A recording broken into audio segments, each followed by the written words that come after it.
Good day. This is Barry Goodson again. My book, Cap Motu. We're going to get into reading chapter 2.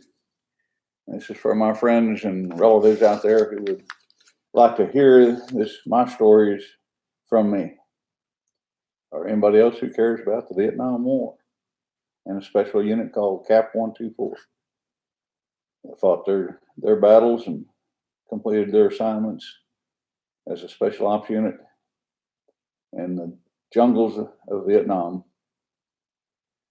in an area known as Quang Tam Province. Chapter 2. The monsoons were over, and the 100-degree plus temperature, coupled with the suffocating humidity, returned with the same intense fury it had when it left. In silent protest, the jungle vegetation drooped and seemed to sweat. Nothing moved, no animals or insects, short of the biting flies and the mosquitoes. Those little pests seemed impervious to everything. The Jeep we were in looked like a relic from the Korean War, complete with bullet and shrapnel holes and a driver so doped out that we continually swayed into the bushes, chug holes, or anything else he could find to hit. The driver held his silence no longer and began raving about some broad he had banged while on R&R in Saigon. I didn't really care for his rambling, but it somewhat subdued my nervous feeling. I was afraid not of the surrounding jungle, but of the unknown ahead of me. The bums had taken away all my weapons, and now here I was with a drugged-out idiot rambling along a jungle road, as if the war was a million miles away. For crying out loud, I thought, don't those fools know there are gooks out here? Snipers, sappers, or even some kid with a satchel charge? They wouldn't even let me keep my knife. Damn good knife, too. So sharp it would slice you open if you stared at it too hard. I sat like a cold spring in the Jeep and studied the passing jungle with the intensity of a cat hypnotizing its prey. If anything moved, I was at least not going to be caught chewing my cud. What the hell? Correction. What the hell? Watch where you're going, I screamed. The bastard almost drove us off into a rice paddy. I wasn't too excited about flipping over into that stench. Besides, it was a long walk to Da Nang. And to be honest, being lunch for a bunch of leeches didn't turn me on either. The driver mumbled something loot loose steering and jerked the Jeep back onto the road. Amazingly, we rumbled into Da Nang just around sunset without encountering a single VC. Life has its little pleasures, does it not? I said to myself. I didn't report the driver, although I probably should have. Guys like him always end up getting somebody else killed. The joy of reaching the rear safe and sound, along with my extreme curiosity of what I had gotten myself into, overwhelmed my desire to have the doper caged up. Lance Corporal Goodson, it was obviously the man to find out what excuse me, I'll get it right here. Let me restart that. I apologize. Lance Corporal Goodson. It was obviously the man who had been sent to lead me to my new home. Yes, sir, Sergeant. Here and ready to find out what I've gotten myself into.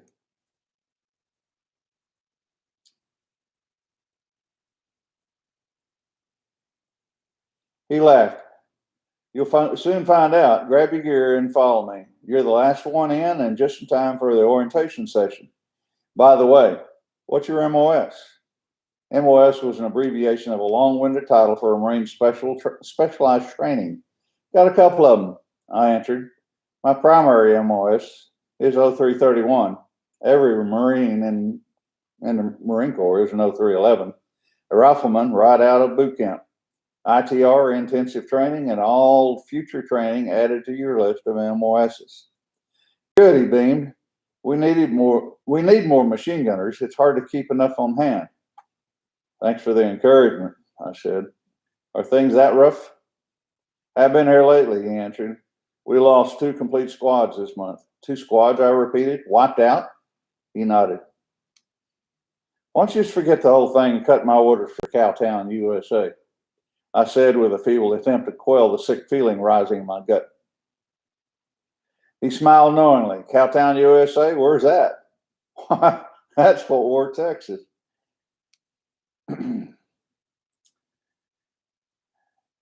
Thought you sounded kind of funny, he chuckled.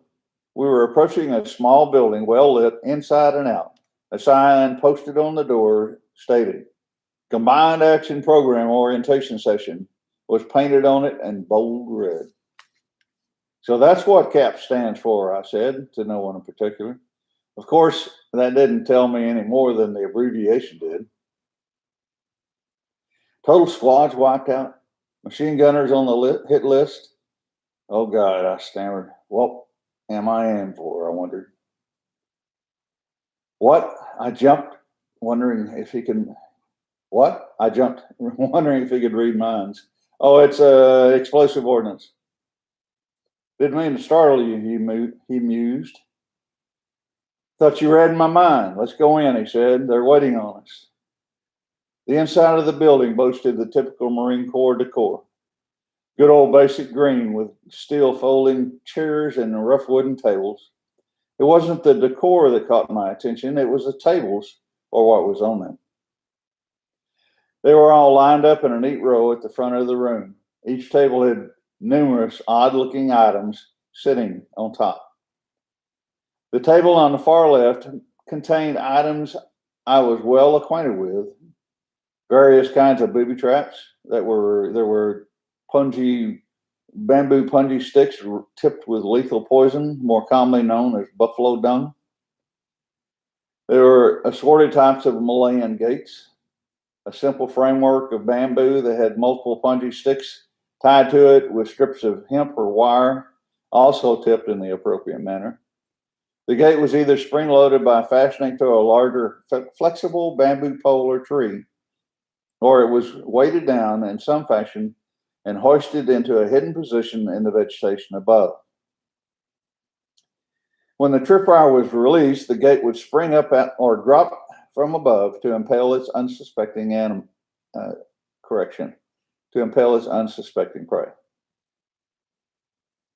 The victim had barely a second to realize his mistake and react. Death rarely was instantaneous. Instead, it was purposefully slow and painful. The remaining traps were types I had heard of and seen the effects of, but had never seen intact, such as a bouncing Betty, a mine that sprang into the air about face high before exploding, tripwired bombs, glass jars packed with explosive, rocks, barbed wire, and other items. In some cases, the homemade explosives were packed with buffalo dung. And so that the device exploded with very little, with every little piece of the dung carried to the enemy. When it entered the body, it guaranteed the blood poisoning, gangrene, and painful death. The second table contained an assortment of glass jars containing a variety of menacing-looking insects, spiders, snakes, from small but deadly two-step bamboo viper to the awesome giant king cobra, foot-long centipedes, scorpions the size of crayfish, and many others equally ugly. The third table contained an assortment of camouflage gear and makeup. Table 4 contained a massive group of weaponry, knives, grenades, rifles, shotguns, machine guns, pistols, and a multitude of homemade devices.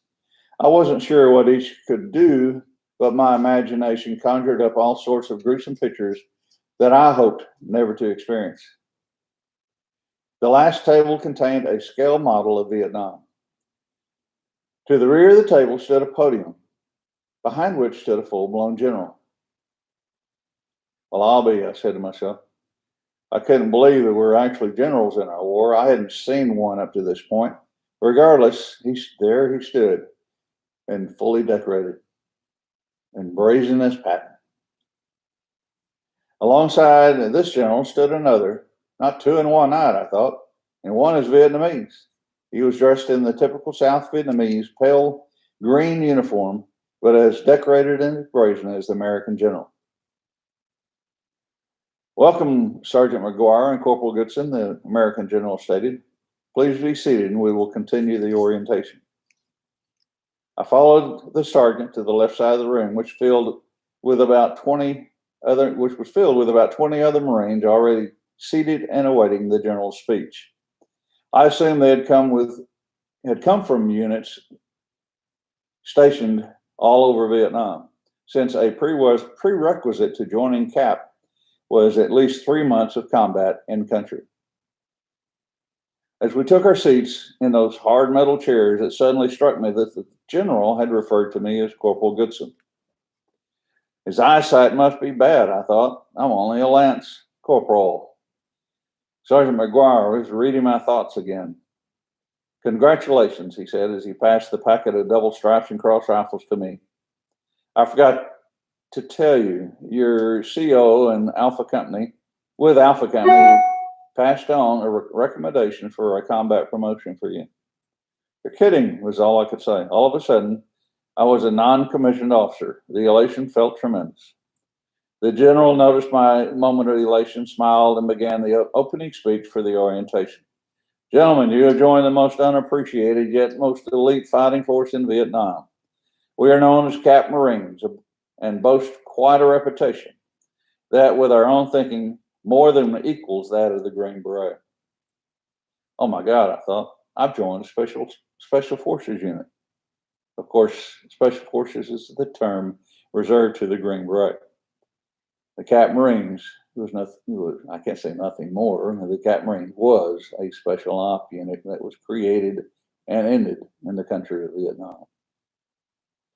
The general continued, the other armed forces, even some of the Marine units, are virtually unaware of our existence, partially due to the size, but mainly due to our efforts to maintain a low profile.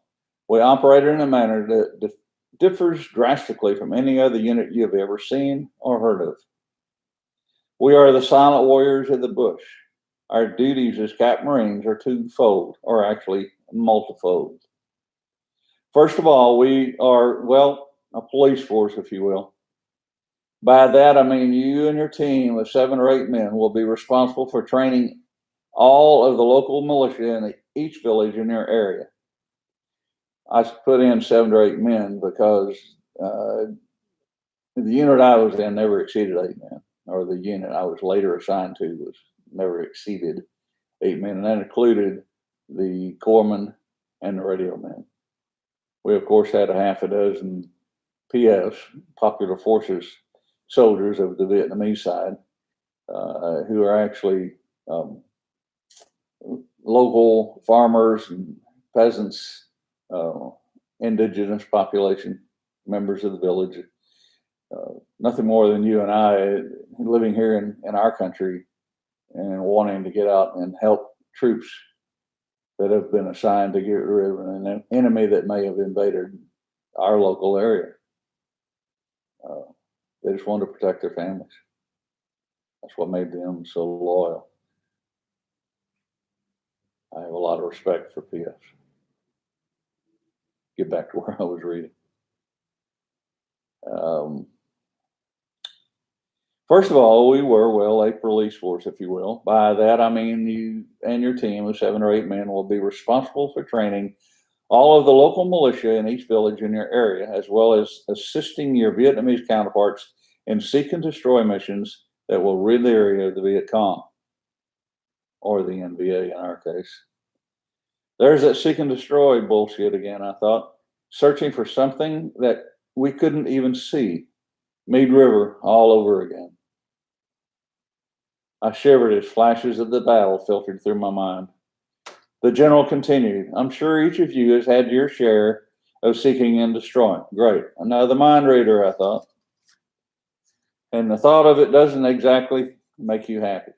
However, we're going to provide you with sufficient training over the next couple of weeks that will make its gruesome burden somewhat easier and hopefully somewhat less deadly.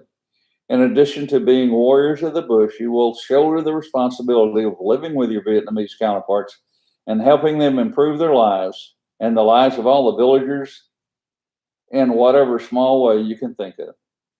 The improvements must be small so that you can be assured that the gesture is understood and accepted. In other words, you can't go in and put 2 cars in every garage if you don't have a garage, right? I know it's a stupid statement, but kind of if you compare it to the United States, a law enforcement officer going and trying to help local folks, it's a whole different element when you're out in the jungle and the local folks live in a straw hut and don't have any roads other than the one main blacktop that goes up and down from north to south in Vietnam. Other than that, we had no roads other than a little few offset roads like going to our compounds around throughout the country. Where my unit, Cap 124, was, it was all jungle. And a reminder, and it'll be reiterated here later, but Cap 124 was a mobile unit. We did not have a compound to hide in to protect ourselves or whatever we encountered in the jungle. We did have a French compound that no longer had any concertina wire or any protection whatsoever around it. And that's where we stored our gear simply because it was concrete buildings, but it was no longer a compound. It was laughable that it even had a front gate because any child could run through the perimeter of that area, and we tried to ensure that we never stayed there. Okay, back to the book. However, we are going to provide you with sufficient training over the next couple of weeks. The improvements that we talked about must be small so that you can be assured that the gesture is understood and accepted. To shower the Vietnamese with lavish gifts, weapons, or other paraphernalia will only intimidate and alienate them. Or alienate them. I had written it right, said it wrong. Sorry about that. We will teach you how to approach this situation with the same amount of diligence and concern as the destruction of the Viet Cong or the NBA. We want to help these people in whatever small, direct manner we can. Nothing dramatic, just simple gestures that will assure them that we are totally on their side. He stopped, allowing his statements to sink in. Totally on their side. How readily would you, as an American, accept some foreigner to come in all dressed up in his gear or her gear with every weapon you can imagine and say, "Hi, I'm here to help you"? It's not an easy thing to do. I could not believe my ears. An American general standing there telling us that his main goal was simply to help the Vietnamese, not to kill them. Boy, that blew the lid off everything I had seen, heard, or done before. Yes, I was part of the action that destroyed villages, rampaged through rice paddies, and burned huts, and performed hundreds of other, turning the page, wantonly destructive deeds. I wasn't proud of it either, but in the Marines, yours is not the reason why. The next few days, as well as the remainder of my stretch in Nam, would reinforce my realization of how terribly I had wronged the Vietnamese people in my previous service as a Marine. The general ended his speech by introducing the Vietnamese counterpart, General Nam Kinh Thanh.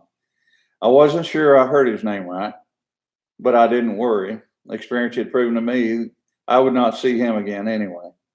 His contribution was to conduct a comprehensive short course on Vietnamese history, social mores, and the basic information about the people we would be helping. It's about time, I thought. Up until now, we only thought of the people as simple idiots or animals we could slaughter without a second thought. Your training, said General Nam Kinh Thanh, commences at 0400 in the morning. In fact, your schedule will be intense from 0400 until 2100 until 2100 every day for the next 2 weeks. Good luck, gentlemen. Until that time, he looked around the room. You are dismissed. As we filed out of the room, I glanced around to see if Marcelo was among us. He was nowhere to be seen. He obviously had completed his training and shipped out to his cap assignment already. The training was brief but thorough.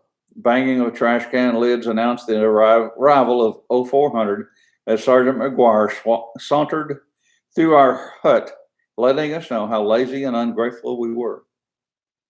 Sleeping to such an ungodly hour. He was right.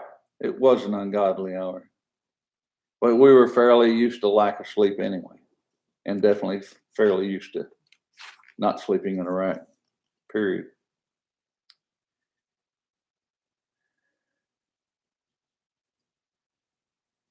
The first week, we concentrated on learning about Vietnamese culture, the social mores, religious beliefs, basic entertainment, family organization, and general information about attitudes and mannerisms. We also studied the language intensely. At least I did. I was beginning to feel a strong devotion toward helping these people. I knew that to help, I had to communicate. The Vietnamese people had interesting attitudes, or social mores, if you will. In fact, some were hard for me to accept without being judgmental. For instance, excuse me. For instance, people from one village would steal from people from another village. Wait a minute. We do that here. Maybe it's not so hard to understand.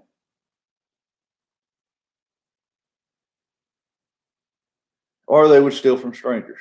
That's easy to understand.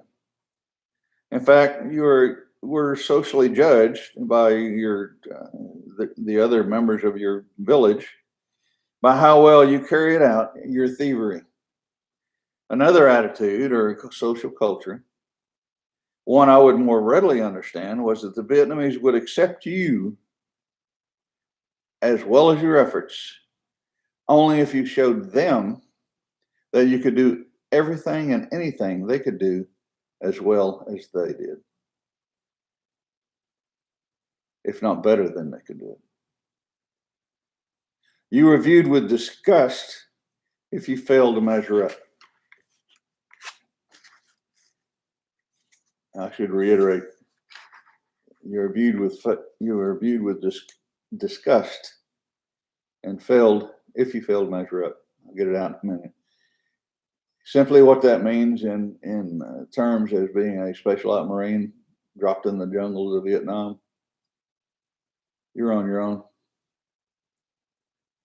You either make it or you die. And your abilities to communicate, live amongst the indigenous population, and them accept you as their police force, if you will, their local person who's allowed to carry a fully automatic weapon, for one thing. They were not allowed to carry weapons other than a single shot rifle to hunt with, protect their family if they could.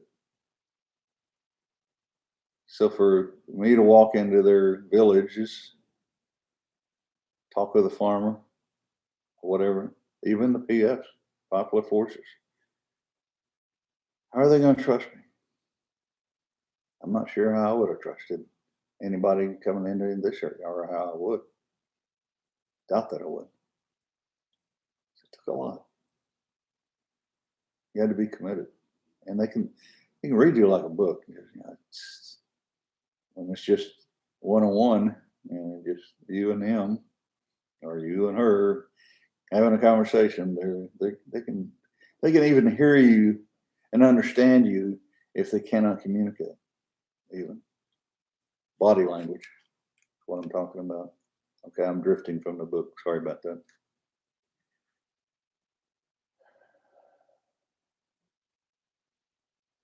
Let me find my way back.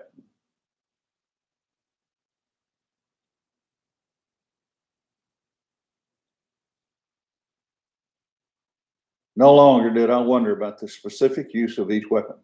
No longer did I marvel over the assorted variety of snakes and insects. The intense training had embedded their reality into my brain forever. And that's true. Still there today, 52 years later. Training complete, Cap Command decided to give us a treat. Ugh, sorry about that. Give us a treat. A USO show was traveling through our area, so they set aside our last night to allow us a little time of freedom and frivolity. I was excited. Girls were going to be there. Good old American round eyes, we called them. I showered and scrubbed my body and scrubbed until my body screamed in protest. Slapped on some aftershave I had borrowed from one of the instructors, donned my gear, and headed off in search of the USO show. And the girls. For some reason, though, I felt very uneasy. As I arrived, the show was already underway.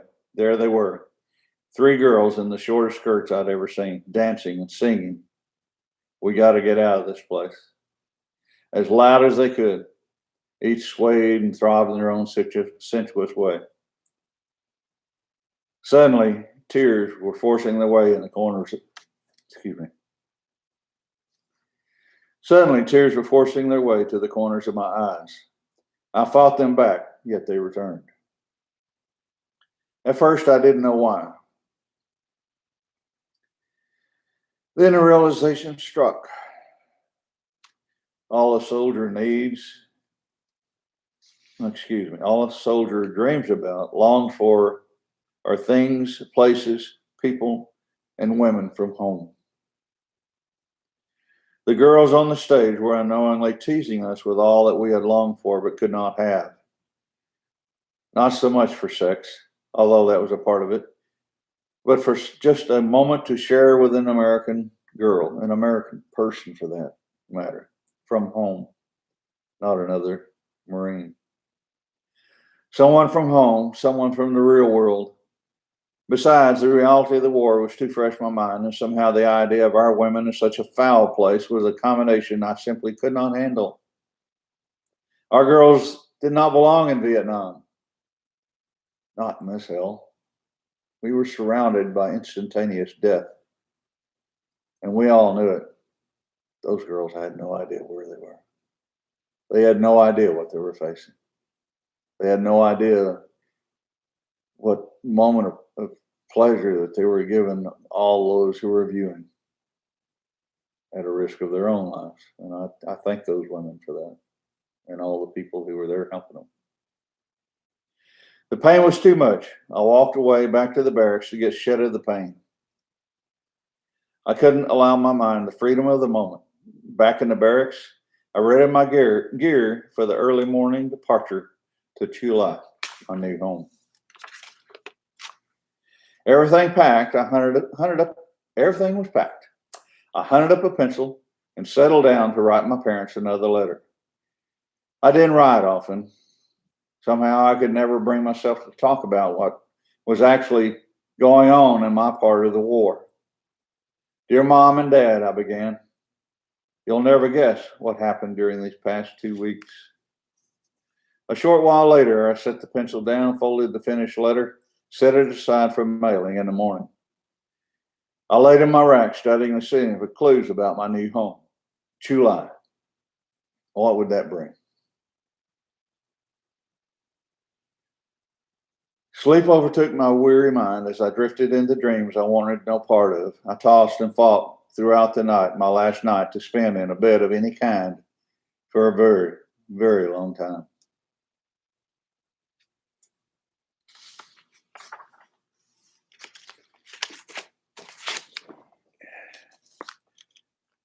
This is a map of the Chu Lai area.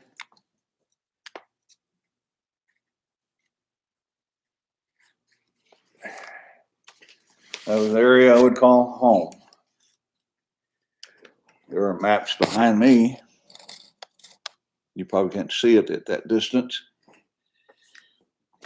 But the one on one side offers my tour duty as an Alpha 17 gunner with Alpha Marines, Alpha 17 Marines, and also has a map of Operation Meade River and also a map of the location of Hill 10, which was our fire base. The other map shows the basic area of Chulai, and then also shows verification of areas of significant battles that we fought as Cap Marines, and also areas where I was wounded. And that is the end of chapter 2. Next chapter will be for those who are going to continue. Chulai, day 1. Stand by for more. Thank you for reading. Thank you for listening. Thank you for watching. Godspeed. Stay safe in all you do. Goodbye.